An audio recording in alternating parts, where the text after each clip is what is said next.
Welcome to eVision Live with Schweinehund, Dr. Alexandra Kleeberg, and Dietrich Busaka. Welcome to your healthy, happy, fulfilled and wild life. Well, we're talking today again on the power of practice, our topic of the month, and our weaker self. My weaker self. We already had the last episode on the weaker self, and you got to know our little friend, Our Schweinehund, or and inner pig dog in English. We found that out finally. So somebody told us the term is known but not very, very common. So this is this little dog which is the inner pig dog. And what does he do? Oh, he doesn't do anything. He is lazy, he doesn't want to be bothered, he wants to stay quiet, and he doesn't want to change. But he is very nice, very cute guy, and sometimes he is a little bit rebellious, right? Or he doesn't want to, or he says, I don't like to, and he For example, I had one participant of my groups, and he asked me, what shall I do to change? And I told him, you might do this and that. And he said, oh, I have this huge pig dog. And I said, okay, let him free. And he said, oh, he doesn't fit through the door. So we were trying to imagine how we get this pig dog out of the door and out of the house, which means out of his life. All right. Environment. And did you manage? It was just a short seminar. All right. So I don't know what happened. Okay. Well, so this inner pig dog, there are two terms in this pig dog. Yes, in Germany it's Schweinehund. It's a mixture between pig and dog, and you might see this one has ears from a pig, and a nose from a pig, and a tail from a pig, and the rest is sort of like a dog. Mm-hmm. And we told you will find out something new about the pig dog or about the weaker self today. And this is a bundle of energy. So this is the fourth character of our inner pig dog. Yes, so even if it's sleeping, inside you have this wild energy. And if you go back in mythology of a dog, you get into the mythology of wolves. That's why I'm wearing this wolf t-shirt. Exactly. And wolves were animals of power, I think, all over the earth, wherever there were wolves. Yeah. Because they are very intelligent, they are very social, and when they hunt, they do it in a community. Mm-hmm. Whereas a lion or a cat, it's hunting alone. And the wolves have a very special structure to hunt, and they communicate in some way or other. So they are very entangled in their pack, and they are wild, intelligent, which is also part of our own nature. And last time I talked about the book Running with the Wolves. Yes. It's about 20-30 years old now, and it's about the development of women throughout history. They come from being wolves, and now they are like tamed dogs or a bundle of bones in mythology.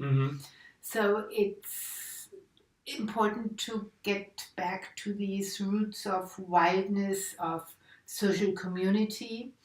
In Germany we say you're a lonely wolf, and I think you do have that in English as well. And wolves are not lonely, they are social wolves. But yes, a lonely wolf is actually a contradiction. Yeah, it's somehow a wolf who's excluded from his pack due to some reasons. So it's very important, if you want to sort of free your weaker self, or you free your inner pig, that you start socializing with people, start networking, and to find your own pack or your own tribe in a way, which means those are people with the same vision. If you take this hunting as a metaphor, we can say we now need networks to go hunting for a vision. So that's why we're doing this. We're networking with all sorts of people, so our vision comes true and comes materialized. So we need a pack of wolves. So if you're a wolf, please contact us. And join our Facebook group, Self-Healing and Potential Development. Yes. And the other part of the pig dog is the pig, which was in mythology a boar. And there have been power animals as well. Their soldiers had sort of metal caps with a boar helmets on it, and they had teeth of the boar on their yes, all these the shamans capes and so forth. Yeah, they have many. So power symbols from the boar, and it was also a holy animal throughout the world, wherever it was, and sometimes... I think it was. The wild boars are all over the world, almost. I don't know any continent where... I don't know if it's on Australia, but I suppose at least it was introduced there. And they are identified with strength, with power, with aggression, positive and negative aggression as well. So sometimes they sort of shift from being a light power animal to being a dark power animal and be combined with images of death and destruction. So that's a little bit different with the boar than with the wolf. I think the wolf has mostly a positive meaning. We have that in the founders of Rome, Remus and Romus. They were nourished by a female wolf, yes. And there have been very positive wolves in Celtic mythology, in German mythology, in Greek mythology. And so no matter if you take the wolf or the boar, you go back to wildness and the inner wild side. You go back to power, to energy, to social intelligence. And this is what the energy is sort of compressed in the Schweinehund. I gave you the list with the 4 columns last time, and you probably weren't supposed to live that side. If you have a Schweinehund, then you can be really certain that this has been forbidden in a way. Don't be nasty, don't be wild, don't be loud, don't be emotional, don't do this, don't do that, just be a cute little dog, or just be a nice little rose swine. Rose marzipan swine or something like that. So the mythology of both goes very deep and goes to the wild nature of our soul. And they both are power animals to the female side as well as to the masculine side. You find them in different mythologies, but you have both anchored in the boar and in the wolf. And you have a wonderful saying. You say, change begins at the end of your comfort zone and exactly in the wilderness. Yes, in the middle of your wild side, so to say. Yeah. And I would like to present you my imagination from the pig dog to the wild wolf and boar to being wild. So just close your eyes and listen to this imagination. So we're gonna come back afterwards. So just it will take some time. This imagination is really a gift to you. This relatively at first, the pig dog says, "Oh no, I don't want to be wild." And at the end, experience it. So open your heart and start and watch this imagination and see you afterwards. The story of the pig dog. Please close your dear eyes. With every breath you take, you go inward and find the path to your heart. With every breath you take, you overcome all tripping stones. With every breath you take, you break through all obstacles on this way. With every breath you take, you free yourself from everything that hinders you to find back into the depth of your heart.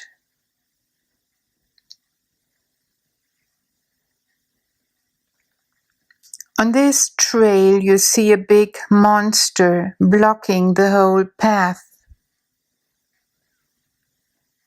You come closer and closer until you can see this is a big dog. Or is it a pig? The monster seems like both, either way you look at him. He is cuddling up and he is blocking you to step forward.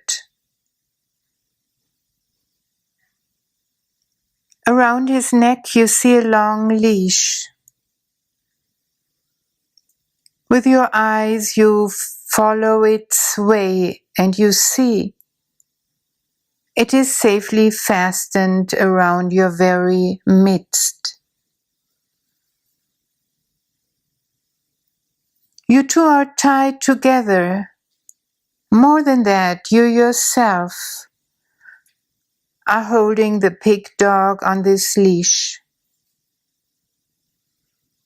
Yes, you have compressed your weaker self into this pig dog.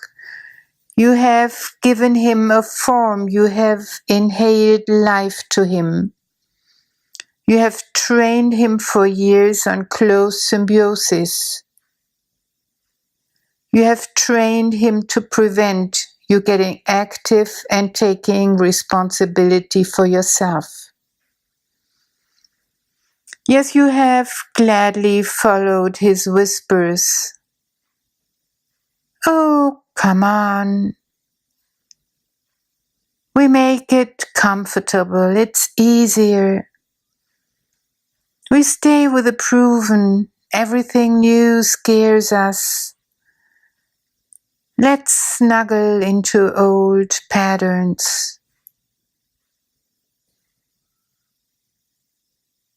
You two have gotten lazy, fat, and sedate. The television shows you enough programs so that life doesn't get boring.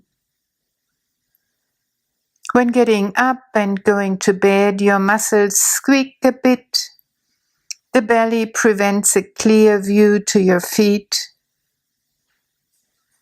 But with so little exercise, that is not crucial.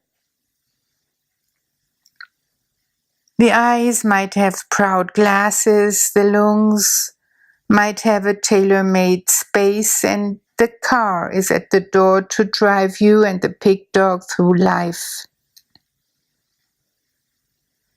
An initially enjoyable arrangement spreads in increasing boredom, lack of will and dullness. You and the pig dog are one.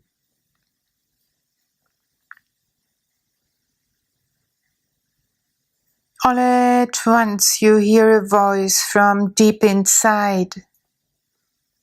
Is that all to life? Is that what I have lived for? That doesn't make sense. You feel a glimpse of rebellion, a spark of energy.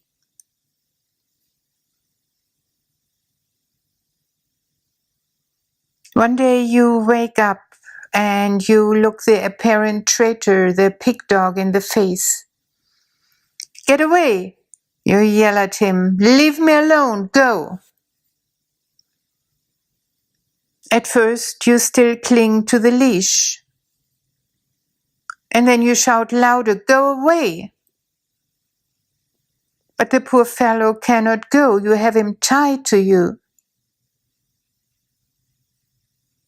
And at the same point, you realize you hold the cord tight.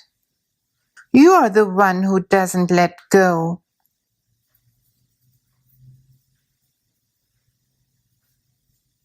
There is this voice again. I want to be free. I want to break free. And then imagine you let go of the leash.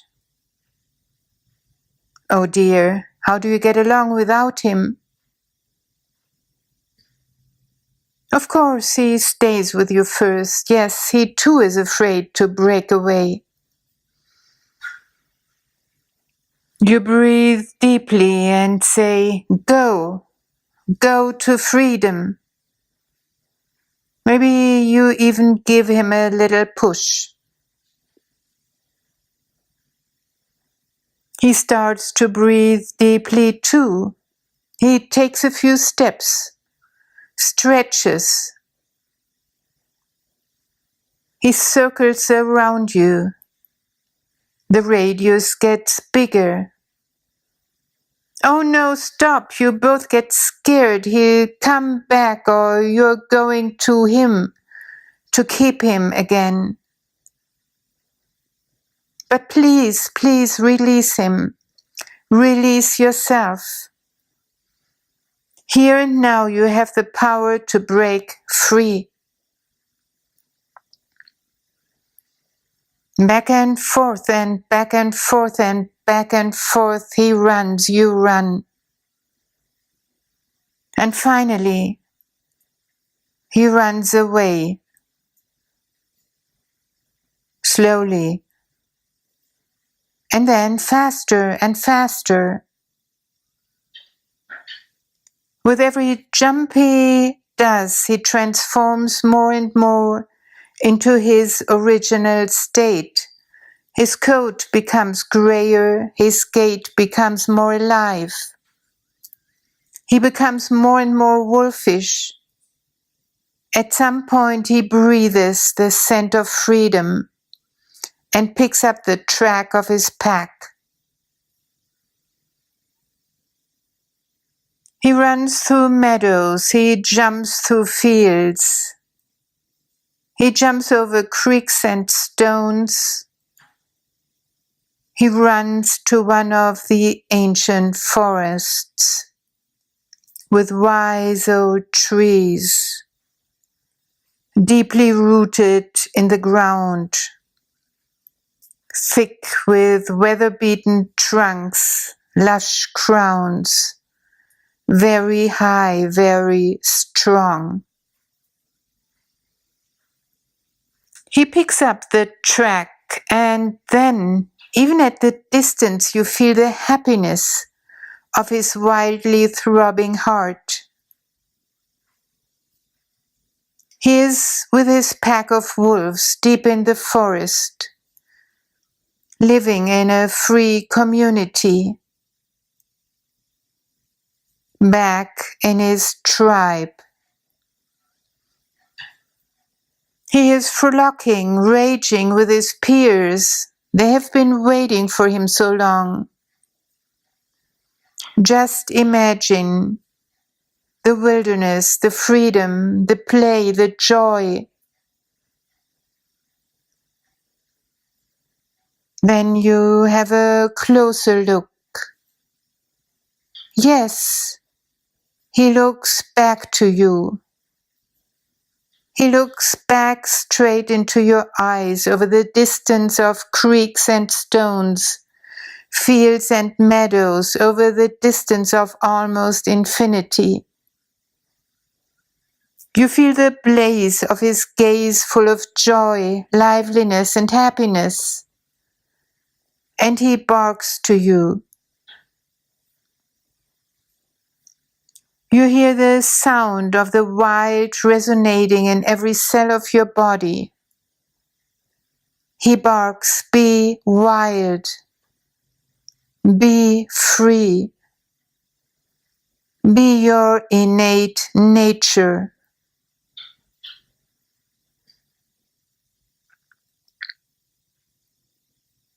You feel your own wild nature, your longing for people, for connection, for your own pack, your own tribe. You feel your rage about the cage you were in.